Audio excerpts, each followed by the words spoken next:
চলে আসলাম একটু বাগানের মাঝখানে, মানে এত রোদ এদিকে, কিন্তু এই জায়গাটা খুব সুন্দর আর কি, ঠান্ডা হাওয়া দিচ্ছে।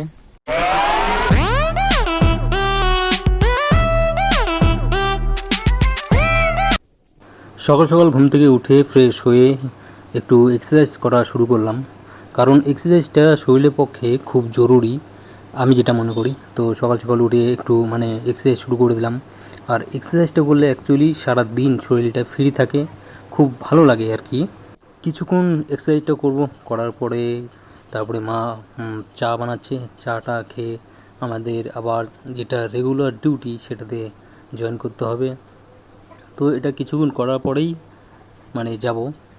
তোমরা কারা কারা সকাল সকাল এক্সারসাইজ করতে ভালো লাগে তোমাদের? ভাবলাম যে মানে এই দিনগুলো ঠান্ডা পড়বে আস্তে আস্তে, কিন্তু প্রচণ্ড রকমের আরও গরম পড়ছে বেশি। তো এখন চলে আসলাম খাওয়া দাওয়া করার জন্য আমাদের 10টার দিকে। তো আগে খাওয়া দাওয়াটা করি, হাত পা ধুয়ে নিই ভালো করে। কী করবো, প্রচণ্ড রকমের গরম, তাও তো কাজকর্ম করতেই হবে, কিছু করার নেই। বাপরে বাপ, অ্যাকচুয়ালি এই দুটো ফুলের গাছ যদি এক সমান হতো দেখতে ভালো লাগতো, কিন্তু এটা মরে যেত। তো আমি এটাকে ট্রিটমেন্ট করেছি, এই কারণে আর কি গাছ দুটো মানে ওই গাছটা হয়েছে, নাহলে মারা যেত। যাই হোক হয়েছে, এখন সুন্দর লাগছে। দুটো যদি সমান সমান হয়ে যায় জায়গায় তাহলে ভালো লাগবে। আর এই ফুলগুলো দেখো, মাঝে মাঝে এই ফুলগুলো ফোটে না, একদম সুন্দর লাগে দেখতে। হাত পাটা ধুয়ে নিই, না হলে আবার দেরি হয়ে যাবে। খাবারটা মা দিয়ে গেল। তো এই যে আজকে রান্না হয়েছে, এটা কাঁচা কলা আর হচ্ছে কচুর গাঠি আর একটা ডিম ভাজি, আর হালকা একটু যে কি বাটা বলে এটাকে, লঙ্কা বাটাই, ঝাল যেহেতু লঙ্কা বাটাই।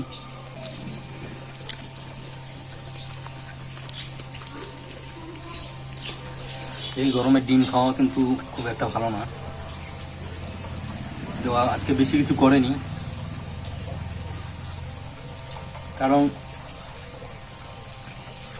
বেশি কিছু করলেও সেটা তো খেতে হবে, খাওয়ার লোকও নেই, কারণ বাড়িতে থাকি 2টা লোক।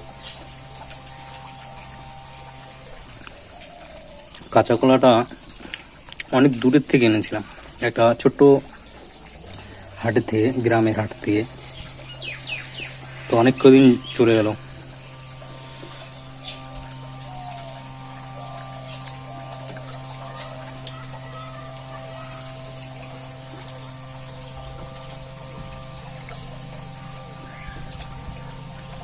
রান্নাঘরটাতে বিভৎস গরম, বিভৎস গরম।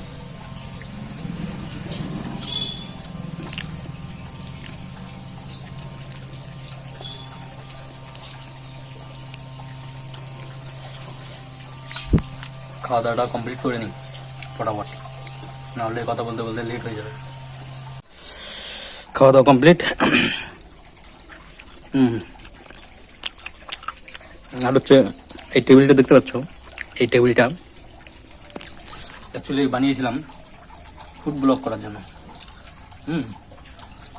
ফুড ব্লগও আছে আমার এই চ্যানেলে। তো কী হতো, মানে আমি হয়তো জিনিস হয়তো অনেক বেশি বানিয়ে ফেলতাম, এর জন্য আর কি খেতে পারতাম না, এই কারণে অনেক জিনিস ফেলানো যেত। এই কারণে ফুড ব্লগ করা মানে আপাতত তো বন্ধ, দেখা যাক আবার যদি মন চায় করার জন্য ফুড ব্লগ তো করব। আর অ্যাকচুয়ালি কয়দিন কি আগে আমি ভালো একটু মানে মোটা ছিলাম, তো কিছুদিন হলো যে একটু হলেও মানে শরীরটা ঘেটে গেছে। আর আমি চাই শরীরটা একটু ঘাটাই, আমি চাই যে শরীরটা একটু ঘাটে। তো আজকে একটা বন্ধুর সাথে দেখা হলো, সে বললো কি রে তুই আগের থেকে অনেকটা শুকিয়ে গেছিস। আমি বললাম ভালো কথা, চেষ্টা করছি আর কি, মানে একটু পাতলা হওয়ার জন্য। বেশি মোটা হয়ে গেলে না কাজকর্ম করতে ভীষণ রকমের অসুবিধা হয়, এই কারণেই। তো দেখা যাক নেক্সট আবার কোন দিন প্ল্যান হয় এটা কাজে লাগাবার জন্য, ফুড ব্লগ করার জন্য। দেখা যাক। আমার খাওয়া দাওয়া শেষ, এখন হাতটা ধুয়ে নিই ফটাফট করে। সাইকেল আর নিয়েও আসি সাইকেল, তো সাইকেল নিয়ে যাব। জুতোটা পরে নি, মানে এত প্রচন্ড রকমের গরম ছেড়েছে না, মাথা খারাপ। কোনো কিছু কাজও করার মানে ইচ্ছে চাচ্ছে না, তবু কিছু করার নেই, করতে হবেই কাজ। তো যাই, পরের বার দেখা হচ্ছে।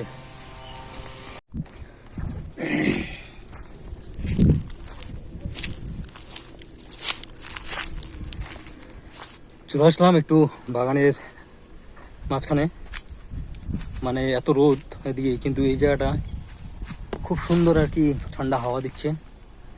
নদীর পাড়ে দেখতে পাচ্ছ, পাশে নদী, আর অনেক লোক দেখছি আশেপাশে মানে মাছ ধরছে। আগে এগুলো জায়গায় আমরা করতাম, মানে গরু ছিল যখন আমাদের, তখন গরু এখানে আর কি বাঁধতে আসতাম। এখন তো গরু টরু কিছু নেই, এখন আসা হয় না। তো অনেক দিন পরে আসলাম জায়গাটায়, কারণ এইখানকার ভিডিও আছে আমার চ্যানেলে অবশ্য।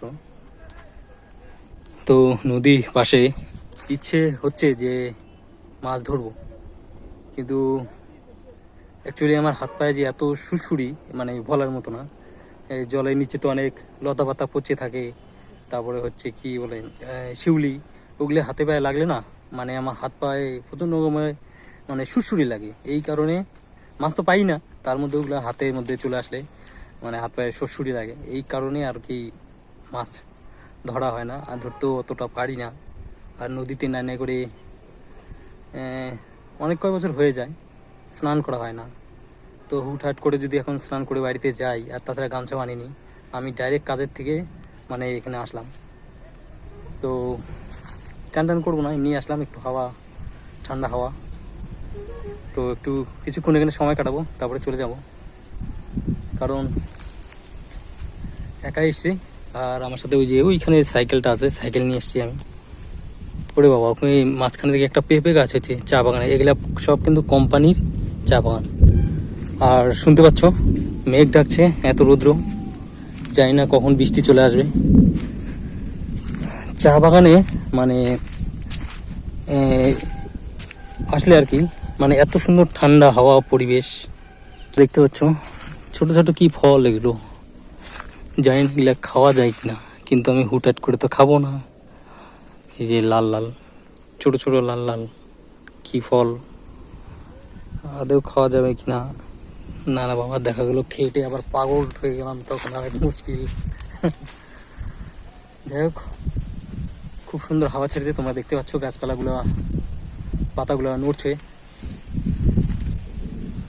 আর মেঘও ডাকাটাকি শুরু করে দিয়েছে। ওয়াও, মনটা জুড়িয়ে যাচ্ছে একদম, কি বলবো আর।